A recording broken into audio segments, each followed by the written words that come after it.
Olá, seja bem-vindo à Culturaria da Rê. Hoje a gente vai dar continuidade à série Os Deuses do Olimpo e eu trouxe o deus Ares, ou Marte, para os romanos, que é o deus da guerra. A gente já viu Atena, né, que é a deusa da guerra inteligente, e aqui a gente vai falar de Ares, que é um deus temível, né? Um deus que gera muito medo nas pessoas justamente por representar o outro tipo de guerra. A guerra violenta, a guerra com muito sangue, com muita dor, com muito sofrimento. E vamos entender um pouquinho mais sobre quem é essa figura, porque ele tem uns paradoxos aí bem interessantes para a gente analisar. Ele é filho de Zeus e de Hera, o que é raro, porque Zeus costuma ter filho com mortais, com ninfas, mas Ares é filho desse grande casal do Olimpo, que é Zeus e Hera. E ele entra muito nas histórias com seu carro de guerra. Homero fala muito dos carros de guerra, de Ares entrando, né, nas batalhas, depois Ares com Hércules. Então são vários momentos em que ele se apresenta majestoso, vindo com seus cavalos, né, que também soltam fogo pelas narinas. É uma figurinha bem complicada esse nosso Ares aqui. E ele tem dois filhos dele. Na verdade eu vou falar de 3 filhos dele, né? Aqui 2 dos filhos são Deimos e Phobos, né, que é o terror e o medo. Phobos, gente, é de onde vem fobia. A gente fala agarofobia, é totalmente grega essa palavra, que é a fobia, medo de lugares abertos. Claustrofobia, né, fobia, medo de lugares fechados. Então a Phobos é justamente um dos filhos do deus da guerra. E aí a gente pode pensar se é o medo que gera, se é o medo de quem vai para a guerra, se é o medo de perder a guerra. O fato é que toda vez que Ares entra em combate, ele tem os seus 2 filhos, provavelmente gerando terror e medo nos seus adversários. Eu trouxe aqui um trechinho de Zeus falando com Ares. Tem um determinado momento em que Ares vai dar uma reclamada ali com seu pai, né, que é Zeus, e olha como Zeus fala com Ares, né? Isso daqui já é uma descrição do comportamento dele. Olha só. Ares, né? Tu és um deus inconstante, és o mais odioso dos olímpicos. Somente a discórdia, os combates e as disputas te comprazem. Cruel como és, se não tivesse a mim como pai, há muito tempo terias caído para a última categoria dos moradores do inferno. Então, assim, olha, e o Ares realmente, gente, é um deus que o Olimpo deixa meio de lado, assim. O pessoal não é muito agradável. Atenas tem muito mais passagem livre ali pelo Olimpo do que Ares, justamente porque ele está sempre querendo gerar discórdia. E os deuses, por mais que eles briguem entre eles, não é que eles fazem isso de propósito, né? Ele está dizendo que Ares fez isso por prazer, porque ele quer justamente ver a disputa e o combate. E que se ele não fosse filho de Zeus, já estava para lá do Hades, né? Já estava para lá do Tártaro. É o que ele está falando, né? O último degrau ali do inferno é onde você teria que estar. E ao mesmo tempo, gente, ele é um deus olímpico, então não é estranho isso? Você imaginar que você tem os deuses todos lá juntos, um deus que não é bem aceito, né, pela família ali, pelo grupo, mas que ao mesmo tempo faz parte dos deuses do Olimpo. Ou seja, ele representa um aspecto da realidade, da natureza e até interna nossa, que precisa ser tratado, que não pode ser ignorado, mesmo que a gente queira deixar de lado. Porque a gente precisa ser consciente dessas tendências que o ser humano tem para que a gente possa controlar, para que a gente possa direcionar. E além disso, eu trouxe uma interpretação aqui do Jacques Le Carrière. Gente, meu francês realmente, né, não é lá essas coisas. Mas olha só o que ele fala de Ares, né? Ares era para os gregos o deus da guerra, mas por guerra não se deve entender apenas os confrontos bélicos, ou seja, mas não só isso, né? O combate dos chefes, a carnificina e o sangue. Ares é a seiva que sobe irreprimível, que segura e fortalece o corpo e o coração do homem diante do perigo, do desafio e da possibilidade de destruição. Ou seja, ele é aquela adrenalina, né, que sobe e que dá uma força extra, né, que traz elementos, força, coragem, audácia, de coisas que você achava que não tinha também. E isso vem de forma muito súbita e realmente muito violenta, né? Só a gente vê a gente correndo do perigo. A gente se transforma, a gente tira uma energia que não sabe de onde. E ele está falando que essa energia, esse ímpeto, né, essa força violenta que surge também é representação de Áries, porque isso é uma guerra. Você está sob perigo e você precisa reagir. E aí vem Áries para dar essa energia para a gente. Ele fala, ó, também é a vontade de poder, é o desejo de apropriação ou dominação, o desejo de dominar, o desejo de ser senhor. E aqui, gente, não pense só em coisas, né? Ter coisas, ter posse, ser donos de coisas, né? Mas ser senhor de si mesmo, ser senhor dos próprios instintos, dos próprios interesses, ser senhor do que acontece na minha vida, não me deixar levar pelas coisas, pela massa, né? Pelas ideias concebidas. Tudo isso são guerras, tudo isso são batalhas também, né? Um Deus violento, raivoso e teimoso. Áries, aqui desculpa gente, mas aqui é a descrição do temperamento colérico todinho, né? Violento, raivoso e teimoso. Então, Áries era, no entanto, o amante discreto de Afrodite, a deusa do amor. Você lembra que ela era casada com Hefestos, né? A gente viu lá no outro vídeo.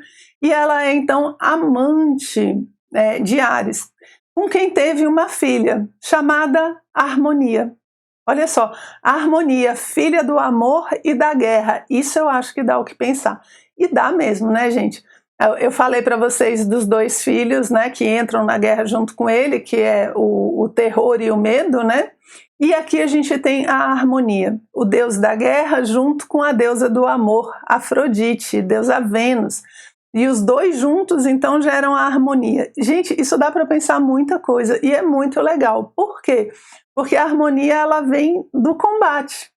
Muitos filósofos antigos, né, os pré-socráticos e tantos outros, falavam que a vida é uma eterna luta pela harmonia. E você tem a desarmonia das coisas que vão gerando a vida e o desenvolvimento, a evolução é justamente buscar de volta por essa harmonia. Trabalhar para que isso volte a um estado harmônico. E isso é uma guerra contra a desordem. Tenta botar em harmonia o seu quarto, o seu armário, o de roupa, é porque eu gosto de coisa difícil, viu, gente? Tenta harmonizar o seu armário, as suas roupas e você vai ver que é uma guerra constante. Então você tem que ter muito amor, né, pelas coisas, pelas suas coisas, muito carinho, muito cuidado, para conseguir fazer essa guerra, ganhar essa batalha de deixar ali o seu armário organizado. E isso com tudo na vida. Organizar nossos pensamentos, né, nossas emoções, nossas ações, ok? Então, realmente, a harmonia, ser filha da guerra e do amor, dá muito o que pensar. Porque a gente acha que ela vem só do amor, né? Tudo bem que o amor vence a guerra, beleza. Mas a guerra está lá como um elemento que exige o combate constante da gente, né? Tá aí, eu trouxe uma imagem belíssima aí falando justamente de Áries e de Afrodite, porque a Afrodite, ela sempre consegue desarmar. Você vê aqui na imagem, né, que ela está desarmando. As três graças que estão ali atrás no fundo já estão com o capacete dele, tá vendo? Já estão ali com o escudo. Ou seja, a deusa do amor consegue desarmar a guerra, consegue fazer com que ele fique totalmente vulnerável. Então, quando a gente vê guerras, né, e a gente vê confrontos na nossa vida, no nosso dia a dia, qual é a forma de harmonizar isso? É com amor, né? Não é com mais violência, não é com mais guerra, não é revidando ali, né? Olho por olho, dente por dente. É justamente com o amor que a gente faz com que Áries se transforme. E é interessante porque a transformação de Áries vai acontecendo, né, nos mitos, justamente com esse amor que Afrodite dá para ele. Ele é um jovem, né? Ele é sempre representado de forma muito viril, com muita força e tal, e muito violento. E à medida que ele vai tendo esse contato com Atenas e com Afrodite, né, como se fosse a educação ali pela inteligência, a educação pelo amor, ele vai se tornando, ele vai sendo mostrado, apresentado para a gente como algo mais belo, né? Como um ser mais calmo, digamos assim, porque ele evolui através dessas duas deusas. Então tá aí Áries com Afrodite, e aqui eu vou fazer uma observação de Áries e Marte, né? Marte é o deus da guerra dos romanos, e aqui é interessante porque a gente sempre fala assim, é a mesma coisa, né? Áries na Grécia, Marte no romano, os dois são iguais. E não é bem assim, não são iguais de tudo, eles têm algumas diferenças. E eu trouxe aqui Áries e Marte porque talvez seja uma das figuras onde essa diferença fica mais forte, né? Ela fica mais, contrasta mais. Por quê? Porque Áries, na Grécia, o deus da guerra, ele é um deus juvenil, ele é um deus impetuoso, ele não pensa, ele faz todas as coisas assim, de forma desmensurada, ele gosta de causar briga, né? Ele é um deus difícil de lidar, tanto que a galera do Olimpo não gosta muito dele. Ou seja, a mentalidade grega em relação à guerra não é de acolhimento, tanto que ele não é bem visto no Olimpo. É uma forma de falar que a gente tem que superar. Todo o mito de Áries na Grécia é de superação. É de que você tem que conseguir deixar de ser como Áries, deixar de gerar medo, né, terror nas pessoas, e pelo contrário gerar harmonia. Então a mitologia grega ela parte toda por esse lado. Quando você vai para Roma, apesar do deus ter equivalência, o deus romano, Marte, já é totalmente distinto.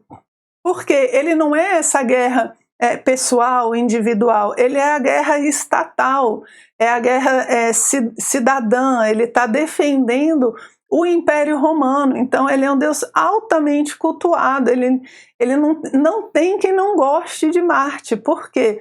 É uma civilização guerreira, né? Roma é muito conhecido pelos seus exércitos, pelos seus centuriões, por sua disciplina de guerra, por sua filosofia estoica. E isso tudo é representado em Marte. Tanto que você pode ver nessa imagem, o Marte, ele é muito mais velho, ó, ele tem barba, ele já é uma pessoa respeitável. É como se fosse a questão de você aprender com a guerra, né? E não de gerar simplesmente guerra, que é o Áries mais jovem e sem muita coisa na cabeça, certo? Então é bem diferente a representação dos dois. E é interessante a gente ver que são culturas que Roma assimila a Grécia, mas ela coloca características dela também, ok? E de Marte, gente, vem aí as artes marciais, né? O marcial vem de Marte. O mês de março vem de Marte. Ele está presente, a marcha marcial. Então, Marte está muito associado a essa defesa em outros termos, né, que não a guerra que Áries gera. Tá bom? Então, fica aí essa observação para a gente. E aqui eu trouxe uma figura de Atenas com Áries, né, para reforçar essa ideia de que na mitologia grega, gente, Atenas sempre vence Áries. Áries não acerta uma. Justamente por quê? Porque ela está dominando, ela está mostrando como é que você tem que lidar com esse ímpeto violento que existe dentro de você, né? Então você vai vencer como? Pela guerra inteligente, estratégica, da sabedoria representada por Atenas. Então, o que o mito está falando? O que as histórias entre Atenas e Áries falam? Que se você botar os dois juntos, a inteligência sempre vence a violência.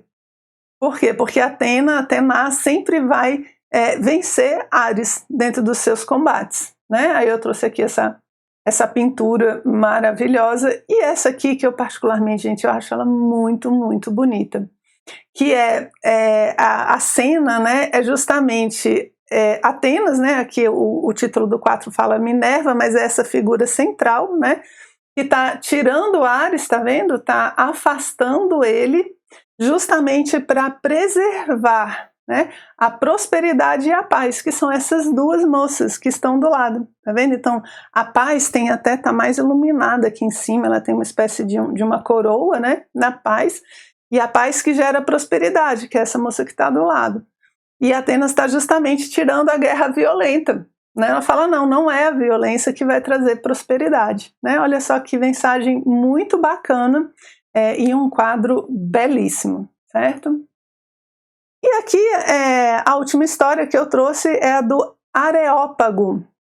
Areópago, né? O pessoal na Bíblia conhece bem as passagens ali do Areópago, é essa pedra que está aqui na frente. Aqui eu estou, a foto foi tirada da pedra, que é um monte chamado Areópago, e você está vendo toda aquela parte onde tem a Acrópole de Atenas, né? Só que você está vendo ali ela de costas, a gente está vendo o fundo, normalmente a gente vê a frente, aqui é o fundo. Tanto que se você olhar bem, tá cheio de turista aí, né, subindo ali.